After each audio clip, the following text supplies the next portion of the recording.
오늘은 시편 96편과 98편을 함께 묵상하면서 새 노래라는 제목으로 말씀을 증거하도록 하겠습니다. 새 노래라는 제목으로 오늘 첫 번째 시간 그리고 수요일 날 두 번째 시간 그렇게 말씀을 나눌 텐데요. 시편 96편과 또 수요일 순서인 98편의 내용이 상당히 많은 부분 겹치고 또 그 내용을 함께 묵상할 수 있기에 그렇게 말씀을 같이 읽었고 또 말씀을 그렇게 같이 살펴볼 것입니다. 그래서 새 노래라는 제목으로 말씀을 증거하겠습니다.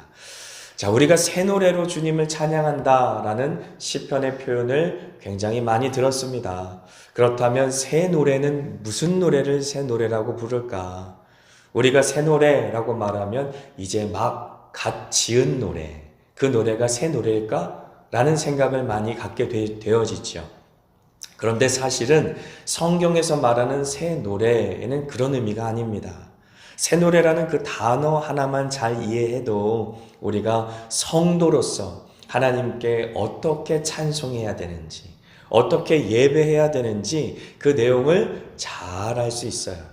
그래서 우리 새 노래라고 하는 그 주제가 우리에게 어떤 의미로 다가올 수 있는지 오늘과 수요일 한번 잘 살펴보겠습니다. 하나님께서는 시간과 공간을 창조하신 분이세요. 그래서 창세기 1장 1절에 보면 태초에라는 단어가 등장하지 않습니까? 태초라는 단어 자체가 시간을 의미합니다. 하나님은 시간과 관계없이 영원 가운데 존재하시는 분이십니다. 그리고 시간이 필요하시지도 않으시지요. 하지만 이 땅에 피조물들을 태어나게 하시기 위해서 시간을 만드셨다라는 사실을 성경은 분명하게 우리에게 말해주고 있는 것이지요. 그래서 창세기 1장 1절에 보면 태초에, 영어로는 in the beginning, 이 세상이 시작한 시점에 라는 뜻이지요.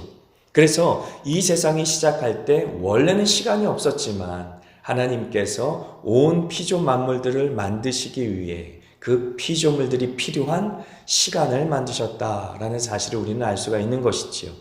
뿐만 아니라 태초에 천지를 만드시니라 라는 말씀을 통해 천지는 하늘과 땅을 이제 우리가 말하겠지만 온 세상을 말하는 것이지요. 하나님께서 창조하신 모든 세상. 그래서 하나님께서는 태초라고 하는 시간을 만드신 분이며 천지라는 공간을 만드신 분이세요. 그래서 하나님께서 시간과 공간을 만드신 분이다 라는 사실을 기억하고 우리가 한번 우리 일상으로 한번 돌아와 보지요. 우리가 하루는 몇 시간이지요?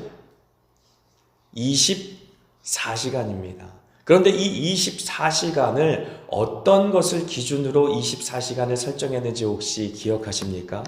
학교에서 우리가 과학 시간이나 이럴 때 배우는 것인데 하루를 24시간으로 이제 한 이유가 무엇일까요? 우리 임주영 학생 혹시 알고 계십니까? 모르세요? 아니, 중학교 3학년인데 어떻게 우리는 지구에 살지 않습니까? 지구는 이제 하루에 한 바퀴를 돌아요. 그래서 지구가 이렇게 한 바퀴 도는 자전하는 그 주기를 이 24시간으로 나눈 것. 그래서 하루라는 그 시간이 지구가 한 바퀴 도는 시간이지 않습니까? 태양은 움직이지를 않아요. 그렇죠, 임주영 학생? 태양은 움직이질 않습니다. 하지만 이제 지구는 한 바퀴를 도는 그 시간을 하루라고 우리가 알게 되는 것이지요. 하지만 한 달은 또 무엇을 주기로 하는지 아십니까? 달, 맞습니다. 어이구, 잘하시네요. 이제 장학생 하셔도 되겠어요. 모범 학생이시네요. 하루는 지구가 한 바퀴 도는 거라면 이제 한 달은 달이 지구를 한 바퀴 도는 거예요. 이게 지구라면 달이 이렇게 한 바퀴 이렇게 돌아오는 게 한 달입니다. 그러면 1년은 제가 좀 어려운 말씀 드렸네. 1년은 태양이 오겠잖아요. 지구가 한 바퀴 이렇게 돌아서 원래 자리로 오는 게 1년이에요. 그래서 사람들도 하루, 한 달, 1년이라는 시간을 만들 때에 그냥 만든 게 아니다라고 하는 것이지요. 하루는 이 지구가 한 바퀴 도는 그런 주기를 가지고 하루, 그리고 한 달은 달이 지구를 한 바퀴 도는 주기를 해서 한 달, 그리고 1년은 지구가 태양을 한 바퀴 도는 그 공전이라고 말하는 그런 주기로 1년이라고 말하는 것이지요. 제가 이 이야기를 왜 길게 하냐면 새노래를 이야기하기 위해서는 이 시간적인 개념이 있어야 되기 때문에 그렇습니다. 그런데 유대력에 보면, 유대인들이 쓰는 달력을 보게 되면 우리가 사용하는 음력하고 되게 비슷해요. 우리나라 음력을 먼저 설명을 드릴게요. 우리나라 음력이 시작되는 시점이 언제인지 혹시 아십니까? 큰 보름달이 떴을 때일까요? 아니면 달이 거의 보이지 않을 삭이라고 말하는 달이 보이지 않는 시점일까요? 맞습니다. 모범생이 또 계시네. 네. 달이 보이지 않는 시점이 음력으로 한 달이 시작되는 시점이에요. 그거를 삭이라고 부르죠. 한자로. 그래서 우리는 그것을 달월자, 그래서 월삭이라고 부릅니다. 그것이 이제 어떻게 보면 한 달의 시작, 초하루라고 부르는 것이죠. 초하루. 그런데 유대인들도 똑같았어요. 굉장히 비슷한 것이 초승달이 뜨는 그 시점으로 이제 한 달이 시작한다라고 보았습니다. 보름달을 시점이 아니라 달이 거의 없어졌을 때, 그때를 시점으로 해서 이제 한 달이 시작됩니다. 제가 이 이야기를 왜 하느냐? 새노래라고 하는 그 단어, 원어의 의미를 보게 되면 이 한 달이 시작하는 이제 한 달의 시작점을 의미하는 것이에요. 그러니까 전혀 없던 것을 새롭게 만드는 것이 아니라 달은 어때요? 매달 새로 한 달이 시작되잖아요. 그렇기 때문에 새노래라고 하는 그 단어의 뜻 가운데는 어떤 뜻이 있냐면 전혀 없던 노래를 만들어서 부른다는 의미가 아니라 새로운 심령으로, 다시 갱신된 심령으로, 회복된 심령으로 하나님 앞에 부르는 노래가 새 노래다라고 설명하기 위해서 이렇게 길게 얘기했습니다.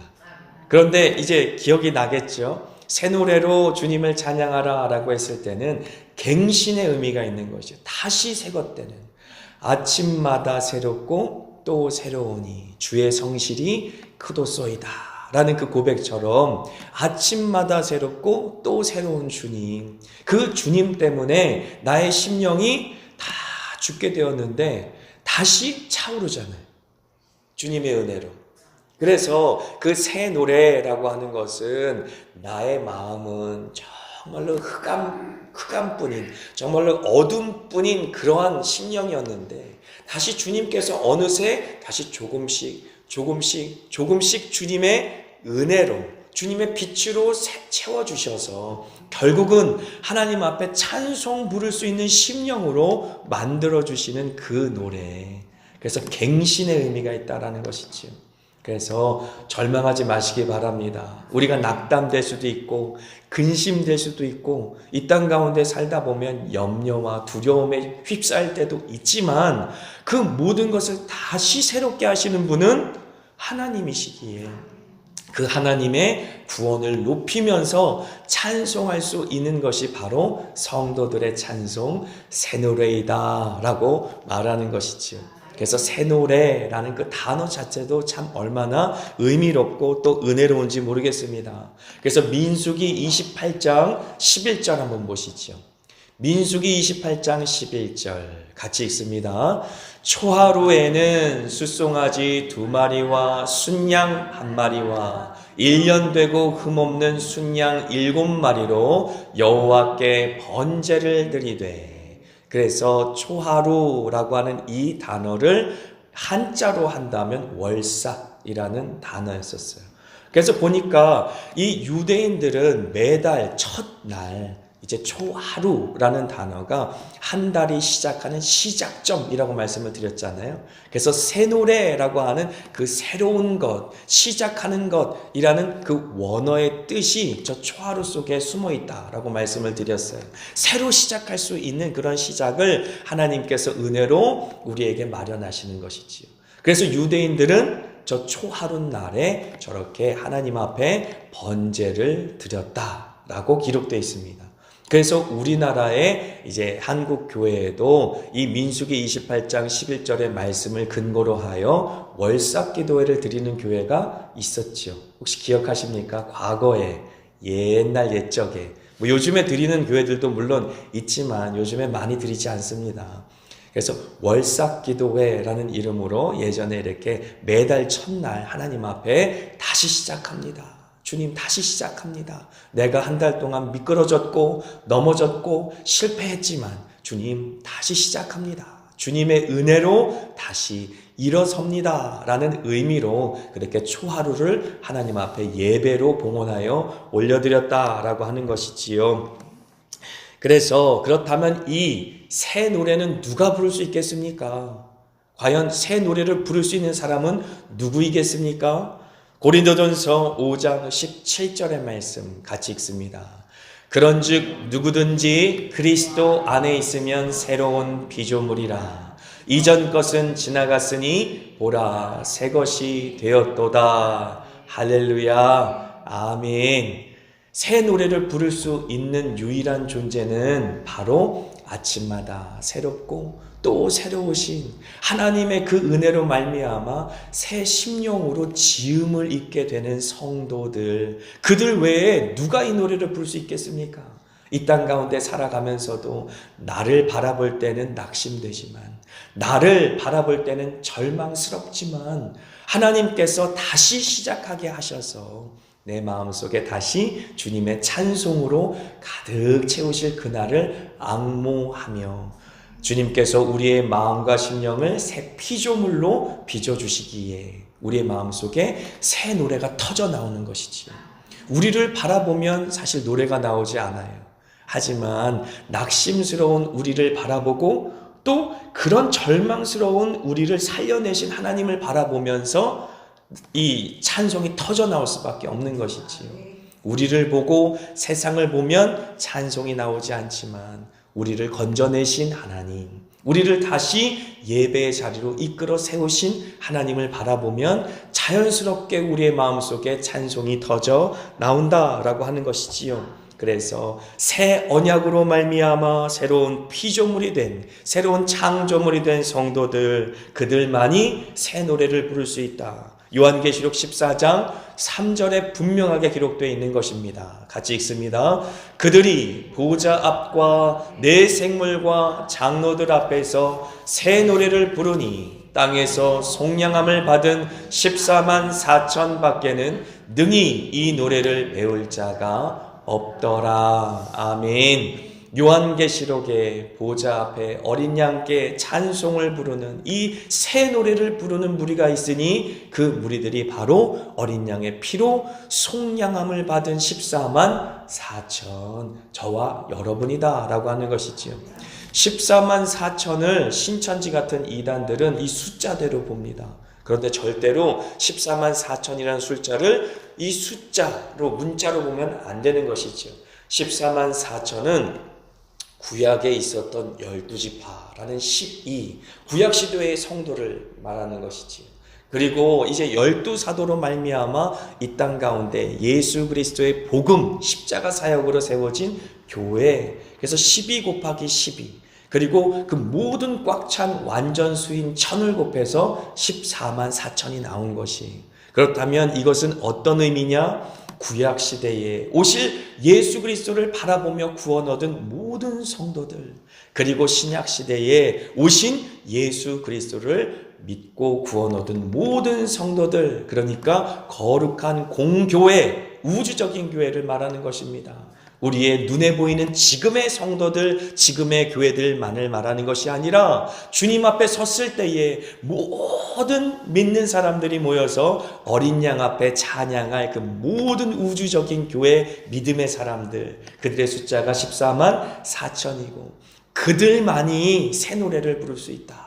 왜냐하면 그들만이 구원의 감격을 경험했기 때문에, 그들만이 죄에서 건짐을 받았던 경험이 있기 때문에, 그들만이 절망스러웠던 그들의 상태에 노래에서 주님께서 다시 승리하심으로 그들을 높여주신 그런 경험이 있기 때문에 그들만이 새 노래, 감격 가운데 나를 살려내신, 나를 그 모든 죄에서 건져내신 예수 그리스도 앞에 감격 가운데 찬양하지 않고는 견딜 수 없는 그 새 노래를 불렀던 경험이 있는 것입니다. 그러므로 그들만 새 노래를 부를 자격이 있었다라고 하는 것이지요. 찬송가 436장 한번 같이 찬양하겠습니다. 새 노래 주님 앞에 올려드린다라고 생각하면서 이 찬양 같이 하나님께 올려드립니다. 나 이제 주님의 새 생명 얻은 몸, 옛 것은 지나고 새 사람이로다. 그 생명 내 맘에 강같이 흐르고 그 사랑 내게서 해같이 빛난다. 영생을 누리며 주 안에 살리라. 오늘도 내일도 주 함께 살리라. 주 안에 감추인 새 생명 얻으니 이전에 줬던 것 이제는 값없다. 하늘의 은혜와 평화를 맛보니 찬송과 기도로 주 함께 살리라멘. 영생을 누리며 주 안에 살리라. 오늘도 내일도 주 함께 살리라. 산천도 초목도 새 것이 되었고 죄인도 원수도 친구로 변한다. 새 생명 얻은 자 영생을 누리니 주님을 모신 마음 새 하늘이로다. 아멘. 영생을 누리며 주 안에 살리라. 오늘도 내일도 주 함께 살리라. 아멘. 아멘. 늘 영생을 누리며 주 안에 살길 축복합니다. 아멘. 그렇게 하면 어떻게 이 새 노래는 우리의 심령 가운데 만들어지는 걸까? 그 내용도 시편 96편, 98편에 기록되어 있어요. 자, 96편 2절 같이 한번 읽습니다. 시편 96편 2절 같이 읽습니다. 여호와께 노래하여 그의 이름을 송축하며 그의 구원을 날마다 절파할지어다. 아멘. 여호와께 노래하며 그의 이름을 송축하며, 이 송축하며라는 단어는요, 한글로 보게 되면 송축하다라고 하면 왠지 그냥 축하하는 것 같아요. 그죠? 하나님께 그냥 경배하면서 축하하는 그런 느낌이지만 언어상에는 바라크라는 단어인데 윤현묵 전도사가 한번 설명한 적이 있어요. 하나님 앞에 엎드리다 라는 뜻을 갖고 있어요. 그런데 이 바라크라고 하는 단어는요, 하나님 앞에 엎드려서 온 마음과 그리고 온 힘을 다해 하나님을 경배하는 모습을 보이고 있지만 그것 자체가 blessing, 축복이라는 뜻을 갖고 있어요. 그래서 바라크, 우리가 생각할 때 이 땅에서 얻는 축복 말고 참된 축복은 하나님 앞에 온전히 꼬꾸라졌을 때에, 하나님 앞에 온전히 항복하였을 때에, 하나님 앞에 온전히 무릎 꿇고 엎어졌을 때에, 그때 하나님께서 blessing, 축복이다 라고 말씀하여 주시는 것이지요. 그래서 송축하며 그렇게 하나님 앞에 온전히 엎어졌을 때 하나님께서는 우리에게 아침마다 새롭고 또 새로운, 날마다 새로운 그 구원의 은총을 주신다라고 하는 것이지. 그 구원의 감격 때문에 나 같은 죄인 살리신 주 은혜의 놀라와 잃었던 생명 찾았고 광명을 얻었네 라고 하는 그 놀라운 고백이 우리 마음과 심령 가운데 있기에 새 노래가 우리의 심령 가운데서 주님께로 올려질 수 있는 것입니다. 그리고 시편 98편 1절부터 3절까지 같이 한번 읽겠습니다. 새 노래로 여호와께 찬송하라. 그는 기이한 일을 행하사 그의 오른손과 거룩한 팔로 자기를 위하여 구원을 베푸셨음이로다. 여호와께서 그의 구원을 알게 하시며 그의 공의를 문나라의 목전에서 명백히 나타내셨도다. 그가 이스라엘의 집에 베푸신 인자와 성실을 기억하셨으므로 땅끝까지 이르는 모든 것이 우리 하나님의 구원을 보았도다. 아멘. 하나님께서는 늘 공의로우신 분이셨구나 라고 하는 것이지. 우리는 주님 앞에 의롭지 못했고 우리는 늘 주님을 배반하였지만 주님께서는 한 번도 그의 의로움을 우리한테서 거둔 적이 없으셨다라고 하는 사실입니다. 뿐만 아니라 그의 인자라고 하는 단어는 일전에 제가 한번 설명드린 단어예요. 헤세드라고 하는 것으로 엄마 같은 사랑, 우리의 부족함과 연약함에도 불구하고 끝까지 포기하지 않으시고 마치 어미새가 그 새끼들을 품에 품으심처럼 끝까지 포기함 없이 주님께서 우리를 사랑하시되 끝까지 사랑하시며 오히려 자기의 생명을 우리를 위하여 대신에 내어주시고 그리고 우리가 죽어야 될 그 자리에서 대신 죽으시면서까지 우리를 살려내셨던 그 헤세드, 그 인자, 그 인애, 그 사랑이 우리를 다시 새 노래를 부를 수 있는 심령으로 살려내신다라고 하는 것이지. 뿐만 아니라 성실이라고 하는 단어는 하나님께서 우리에게 약속하신 그 약속을 끝까지 지키시는 분이다 라는 말씀입니다.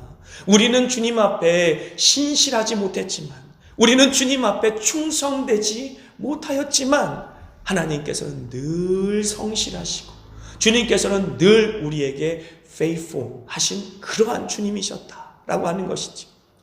그러기에 우리는 주님 앞에 다시 우리의 마음과 심령 가운데 가득히 고인 그 새 찬송, 새 노래로 주님 앞에 찬송할 수밖에 없었던 것입니다. 그래서 우리가 그 고백을 담아 찬송가 305장 함께 찬송하고 하나님 앞에 기도하는 시간 갖도록 하겠습니다.